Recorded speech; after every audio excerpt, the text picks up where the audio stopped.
in close games against good teams, when the plays are there, got to make them.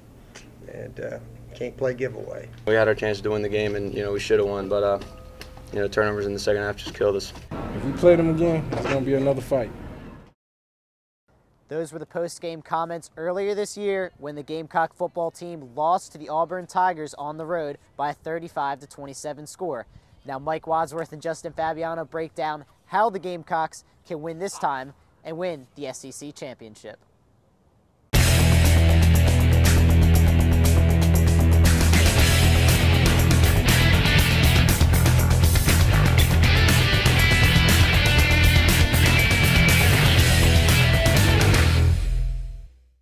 Welcome back into the Boardroom. Mike Wadsworth being joined by Justin Fabiano, and we're here to talk about the SEC championship. We could have only dreamed to be talking about this at this point in the season, and it's going to be going up against the Auburn Tigers, one of the most exciting games the Gamecocks have had this entire season. And the key to this game is, how do you stop Cam Newton? No one this entire season has been able to stop him, except for possibly the first half of that Alabama game. They were able to keep him contained, but what do the Gamecocks need to do to stop Cam Newton? Well, you have to really be disciplined and stay in your gaps, because Cam Newton is great at misdirection. He's great at faking a handoff to the left and taking off to the right. What the Gamecocks need to do is, when you see that handoff to the left, if you're the right outside linebacker, you stay to the right. You don't follow where you think the ball is going. You stay home, because one of these times, more than one of these times, Cam Newton will have the ball in his hands, and he will be coming your way. And if you bite, he's gone. So that's really the best way to stop Cam Newton, is really be disciplined in your gaps, and he's got to move the ball. Let's face facts. He will move the ball. Spurrier even admitted that tonight. Exactly. He admitted it tonight. They're going to move the ball. There's just no ifs, ands, or buts about that, but you can contain him. As Dan Patrick used to say, you cannot stop him. You can only hope to contain him, and that's really the Gamecocks' best shot, and really it's just sticking in your gaps. Now let's go to what the Gamecocks need to do, and as we've said all season, Alshon Jeffrey is the best player we have on offense, and got to get him the ball. Well, you got to get him the ball, but here's the thing is, Auburn has given up 100 yards to a receiver a lot of times this year. He gave up 100 yards last week to Julio Jones.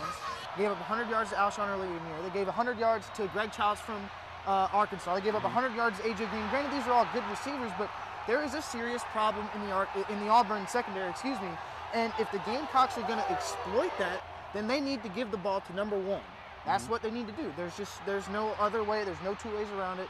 You throw it up to number one and see what he can't do against a secondary that really, if there's been a weak point for Auburn, that's what it's been all year. All right, so no more beating around the bush. Stopping Cam Newton, get Alshon the ball, and when it comes down to it, SEC championship. Let's get to our predictions. Fabs, what do you think?